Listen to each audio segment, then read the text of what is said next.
Welcome to Films and Stuff with your hosts, Pete Mitchell and Ethan Hunt. Pete, Films and Stuff. It's our stream or skip episode segment. That's absolutely right. And just a quick recap for those of you who don't remember, stream or skip. Ethan makes a list for me. I make a list for Ethan. We roll randomly, watch the shows that we've been assigned, and determine whether those shows are worthy of being watched or not. And we've had a few real gems that we found that are absolute must-subscribes. We've also had a few duds. And this week, we've got 3 shows to review, and we're on really both ends of the segment, or both ends of the spectrum, huh? Yeah, absolutely. Let me go first, if you do not mind. Not at all. My assignment, as chosen by Pete, was the British comedy found on Netflix named Hard Cell. Cell is C-E-L-L, so it's like a prison cell. And that makes sense because this is a British comedy about a warden in an all-women's prison set in the UK. It stars Catherine Tate. I think you may remember her from The Office. She was on in That's some right. of the later years. She is extraordinarily talented, but this seems to be, since she's the creator, this seems to be her attempt to kind of capture the magic of Michael in The Office and to basically position herself in the same role where she is the warden of an all-women's prison who is hapless and self-absorbed. So really, it's very much like an office setting, but just in a prison instead of like a paper supply store. And to be honest, I really give her a lot of credit. She plays more than one character with dramatic hair and makeup stylization effects. But to be honest, this is really a miserable show. I can see where there's a lot of like bits that try to be funny, but most of them are just set pieces, awkward situations. It absolutely didn't do it. After the first episode, I was really already giving it a skip. I watched 2 more episodes just to be entirely fair. There were times when maybe I kind of cracked a smile, but to be honest, it was a slog, and unfortunately, I cannot give this anything other than a skip. That being said, I'm not an unfair man. I can kind of see that there would be maybe a very small, passionate like fan base for this. I think it would be, people in the UK watching Netflix. And I think it would be folks that are really just looking for something that doesn't have any complicated plot, that every episode is standalone, that they don't have to watch from week to week. They won't be updated about what happened if they miss a week. They can just, whenever they've got 30 minutes, they can just watch an episode and, kind of be transported from, the stress and the pressure of everyday life. It's also super cheap to make. I mean, prisons generally are not expensive, and this isn't like a dungeon-like prison. It's kind of a more modern, quasi-happy prison, which I don't think is either realistic, especially when they talk about, the people in the prison are being murderers and some quite violent people. In any case, I wouldn't be surprised if this gets renewed just because Catherine Tate is very, very well accomplished, easy and cheap to make, and I'm sure there's going to be a few people that are looking for some type of like British-based comedy in Netflix, but I'm sorry, this is a skip, and I don't think there's really much more for me to say about it.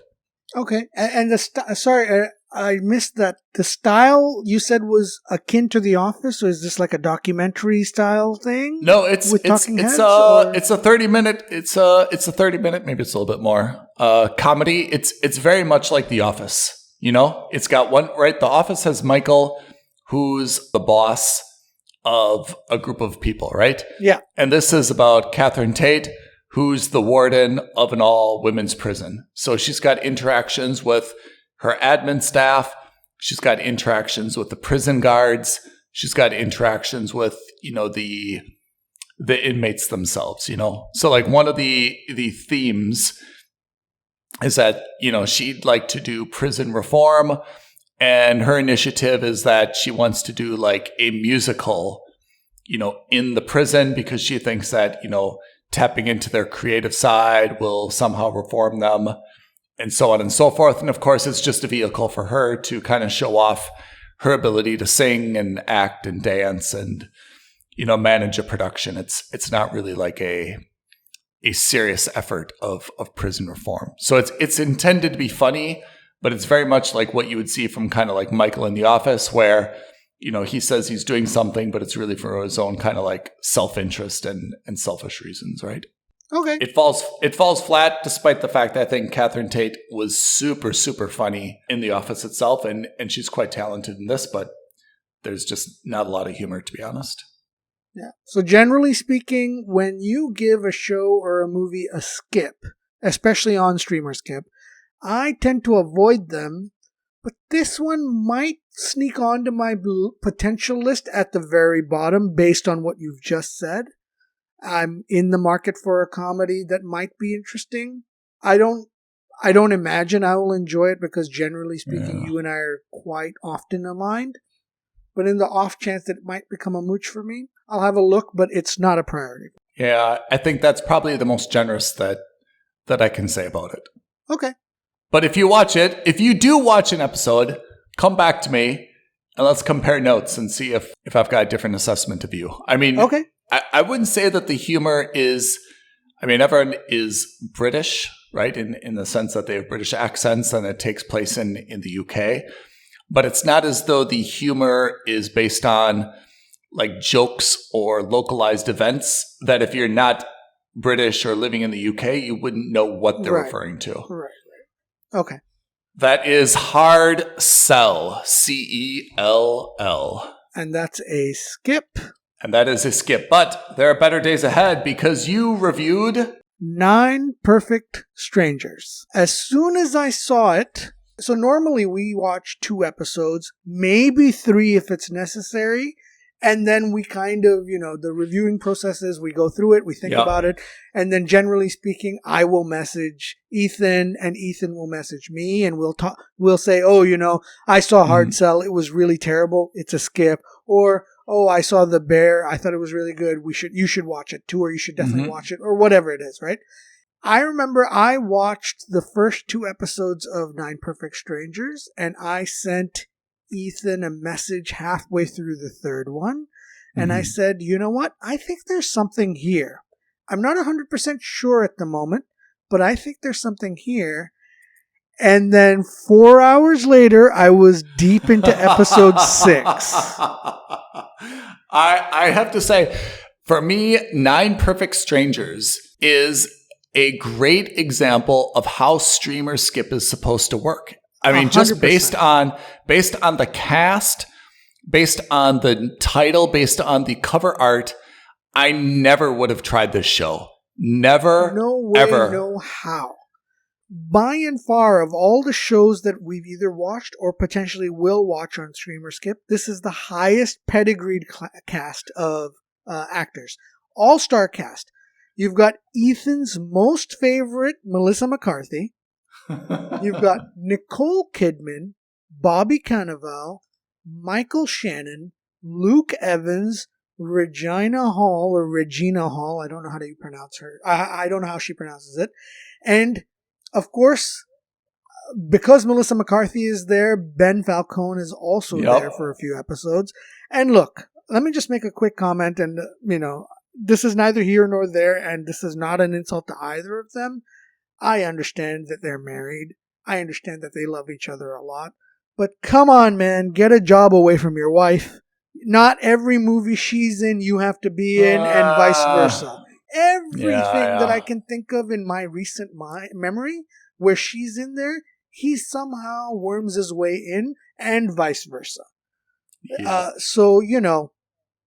Just a little bit of separation. And again, I don't mean this in a bad way, and I'm certainly not trying to single anyone out.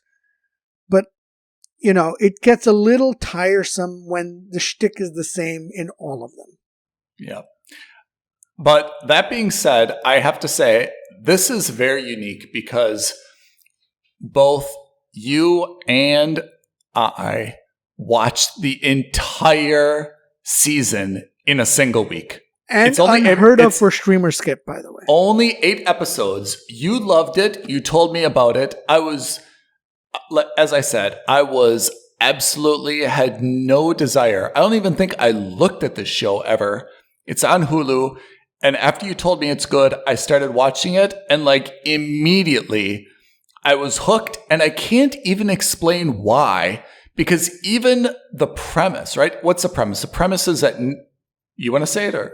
It doesn't matter. It's a super, super simple premise. Yep.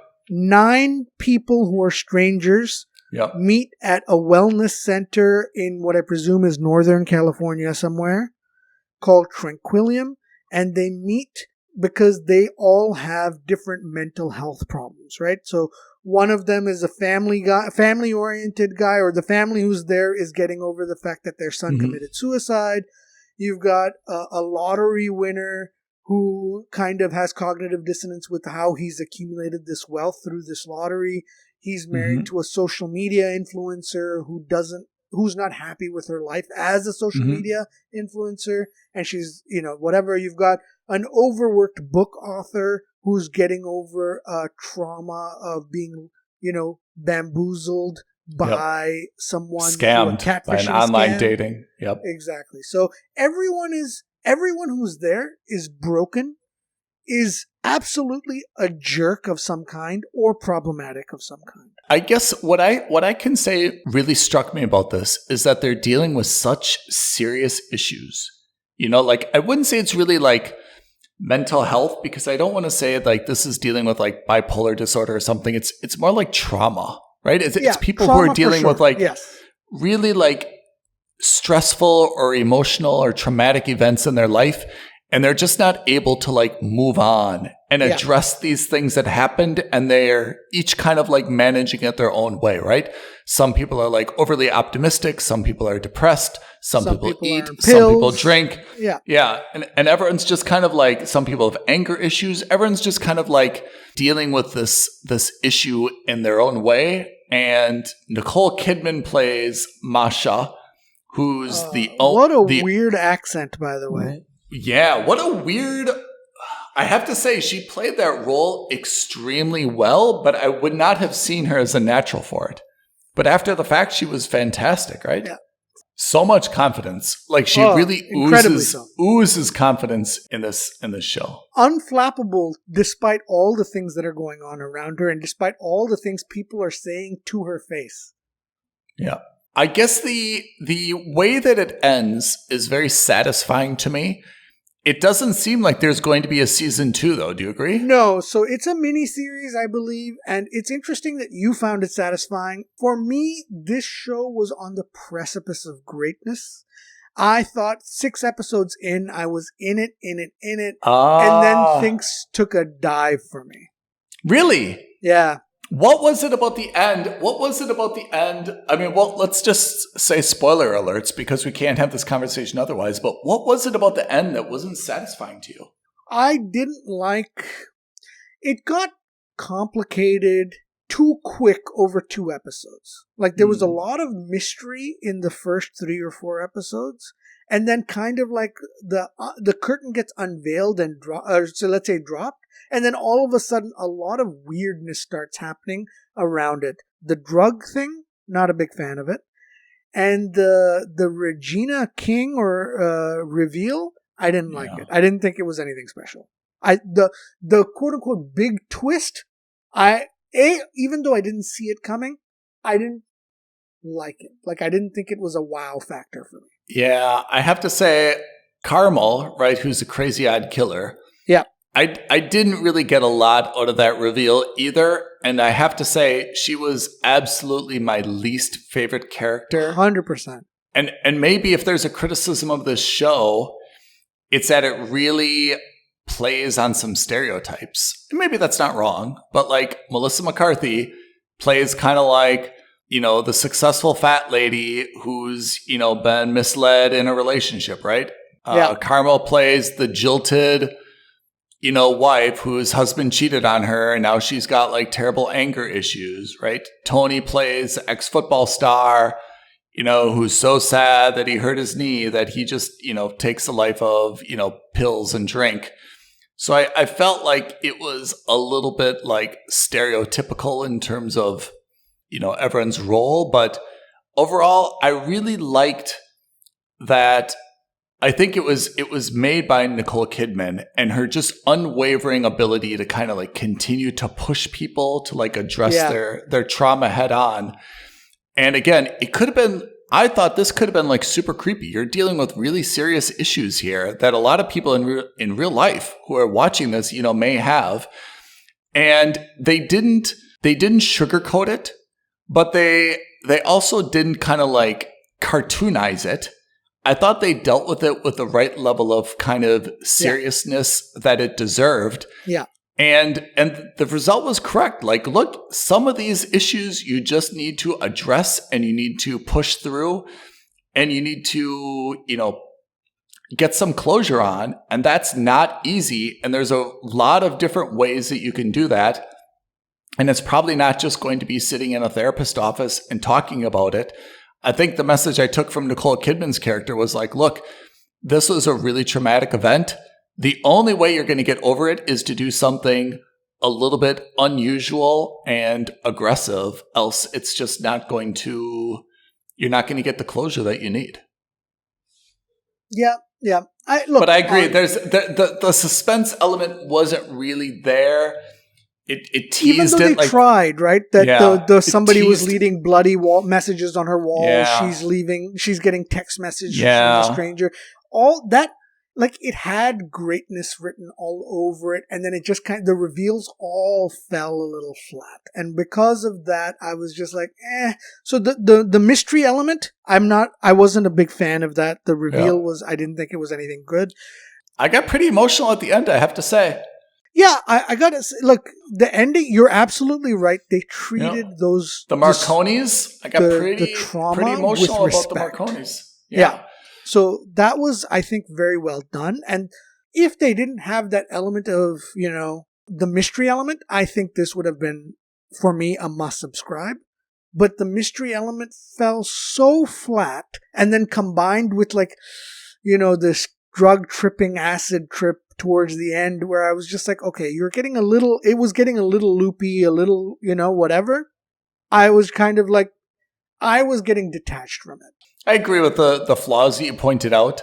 I mean, it's not a perfect miniseries. I think we're both on the precipice, which is to say that, you happen to fall on the must subscribe side of the wall, and I happen to fall on the mooch side of the wall. That line is really fine. I think it also comes down to the state of mind we both were in on that given day.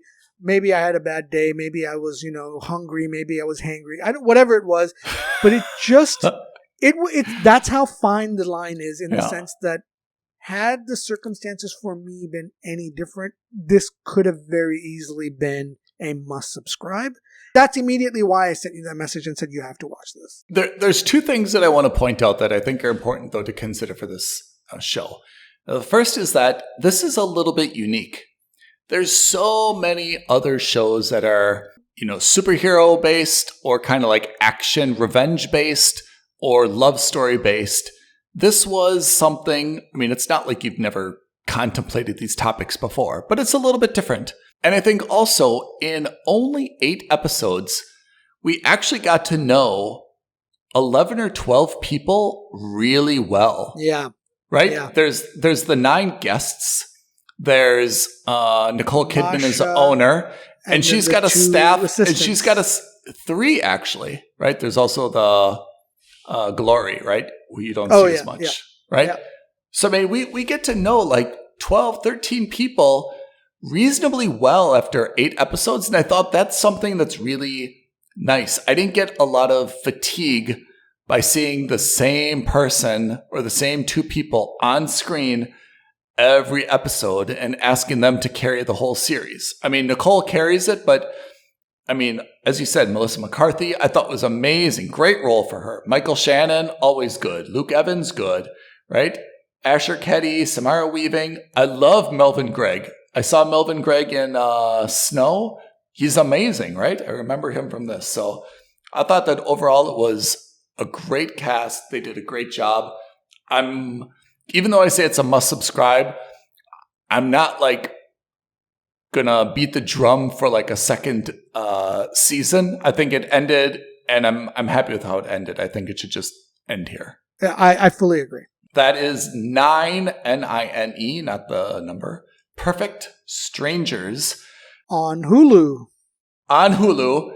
And Hulu is big this week because we've also got The Bear. That's right. So this came to my attention from you. It was on my streamer skip list. Yes. But you saw a trailer for it. I saw a trailer for it.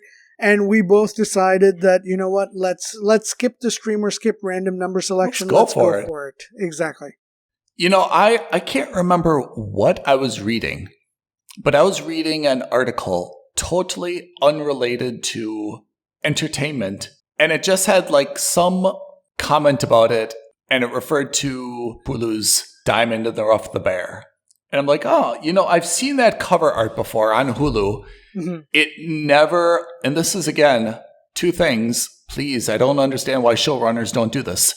The title and the cover art are so important. I'm not even telling people things that are not known, right? This isn't like amazing advice. It's just a fact.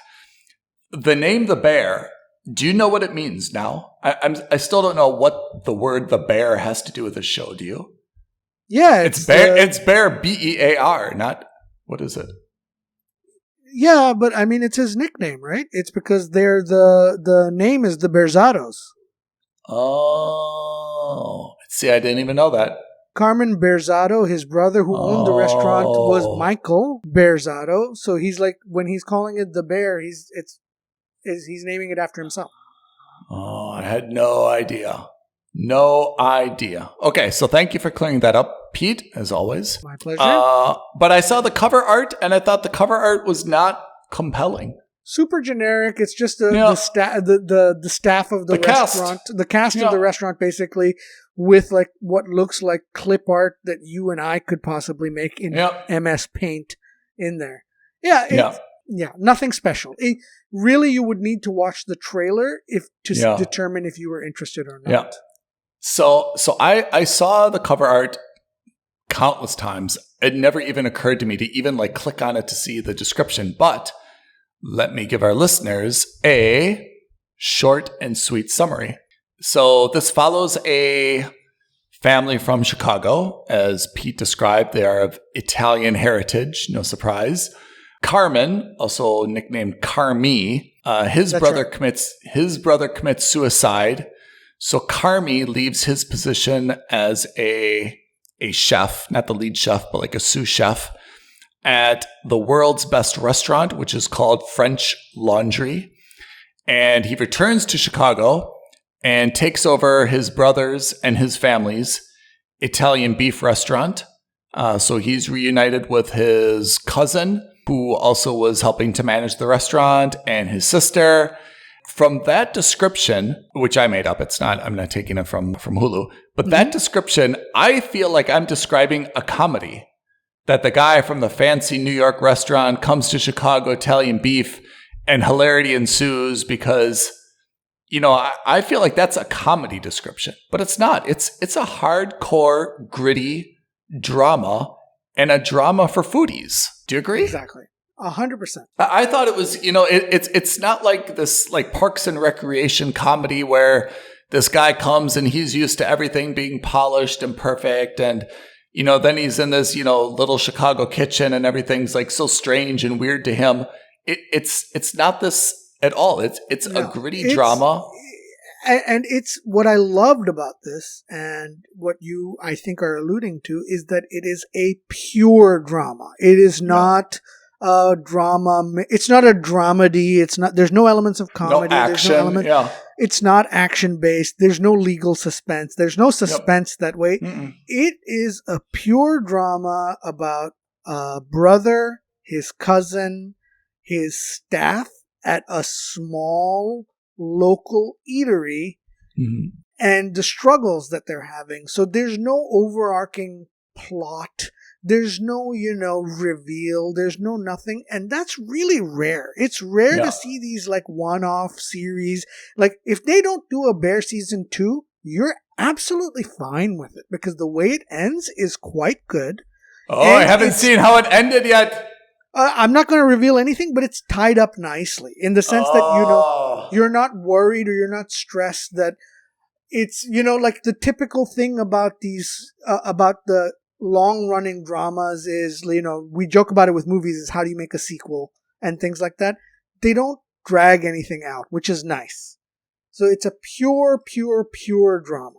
And and nothing makes you feel like there's a greater story at play, which is, again, a very compressed way of looking at it. I also have to say, I think part of the attraction for me, at least, is that I don't know if I would say I'm a foodie, but I'm definitely leaning towards that where I appreciate food dramas or food shows or cooking shows more than I dislike them.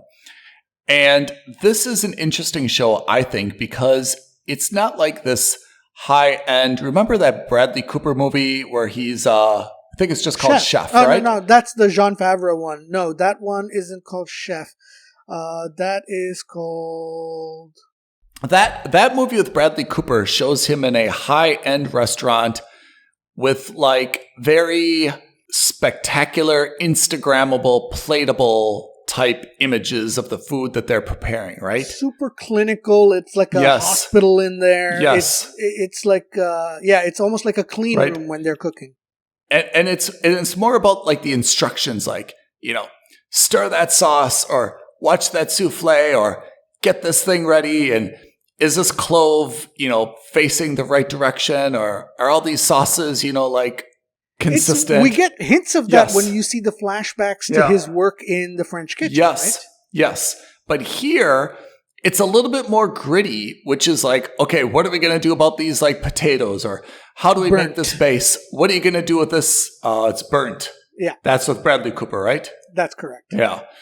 And I find that just so compelling because that's kind of how your food is made more often than not when you're getting something quick from like a localized non-chain restaurant, right? Or like a food truck almost. Yeah.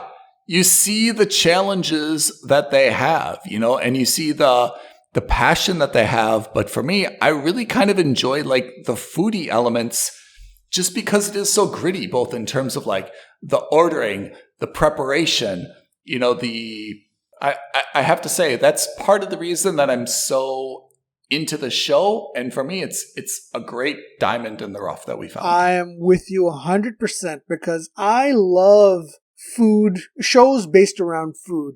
No. I'm not a huge fan of like cooking shows or like British Bake Off style, like competitions. I am a fan of movies like Chef, like Burnt, or, like these, or like, for example, now The Bear. Food it's an important element of what they're trying to show, or maybe around what the show revolves. And I love it because they, like when the guy who's the pastry chef, you see him blossom into being like a guy who so just puts passionate bread about it. Yes. The guy who just goes from making the bread for the sandwiches into basically being a pastry chef, right? What's his name? Marcus. Yeah. So you get to see a lot of that. I loved it. I thought it was really good. And you get to see them actually make the food. You get to see all of that. And then more importantly, you see the business side of it where they're calculating the costs. They're figuring out what's working, why this is working, why this isn't working. I don't want to spoil the ending because the ending has a lot more of it. And I think you're going to love it.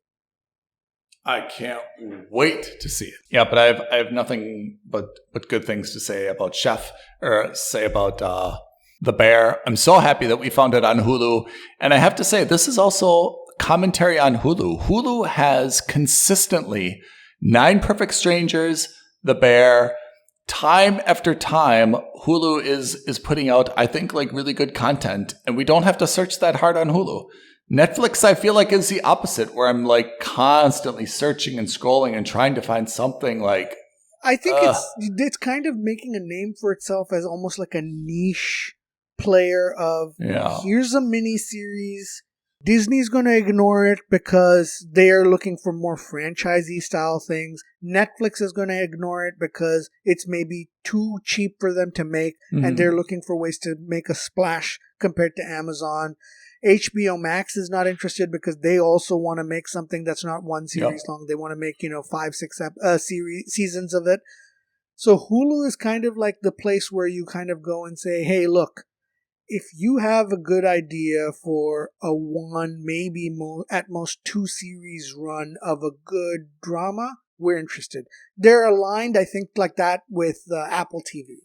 Yeah. I don't know anything about the production cost, but it's true. Like it's got to be cheap. It's got to be cheap as chips, right? It's basically kind of like a dirty little Chicago kitchen, right? There's some scenes outside, but generally there's no action sequences. There's no stunts. There's, not much more than this, So I think Hulu has a very good model in terms of identifying cost-effective, but like compelling, as you said, series dramas.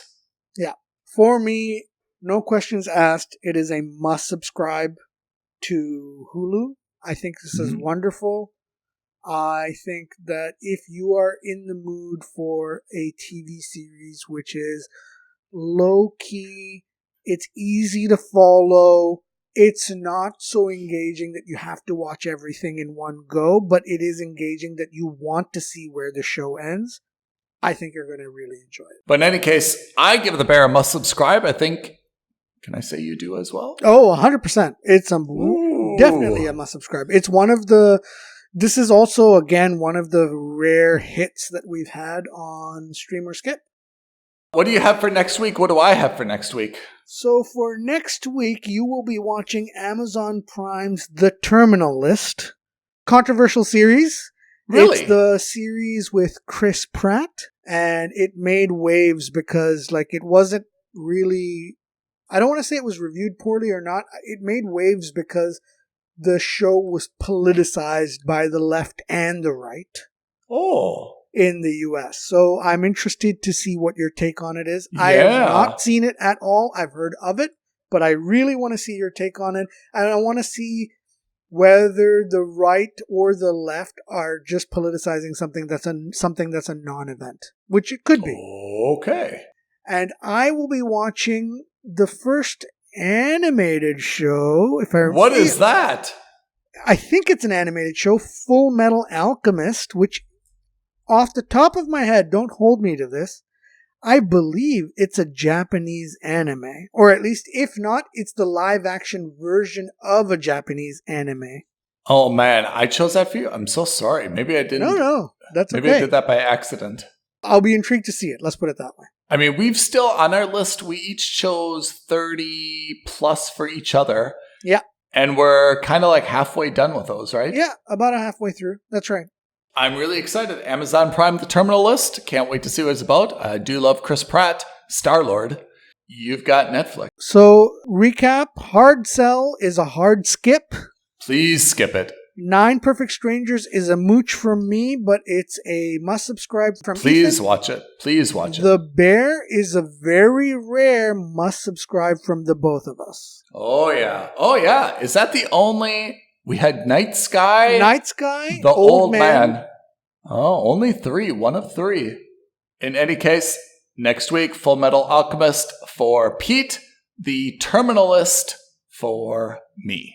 All right. Thanks, everyone. If you've got any recommendations for us, send us a message. aloha@filmsandstuffpodcast.com. Leave a comment on our YouTube video or tweet at us at F&S Podcast. Thank you, everyone. Thank you, Pete. Thanks, Ethan. Bye. Thank you for listening to another episode of Films and Stuff. If you haven't already, please subscribe and review on Apple Podcasts, Spotify, or wherever podcasts are downloaded. Films and Stuff. There is no substitute.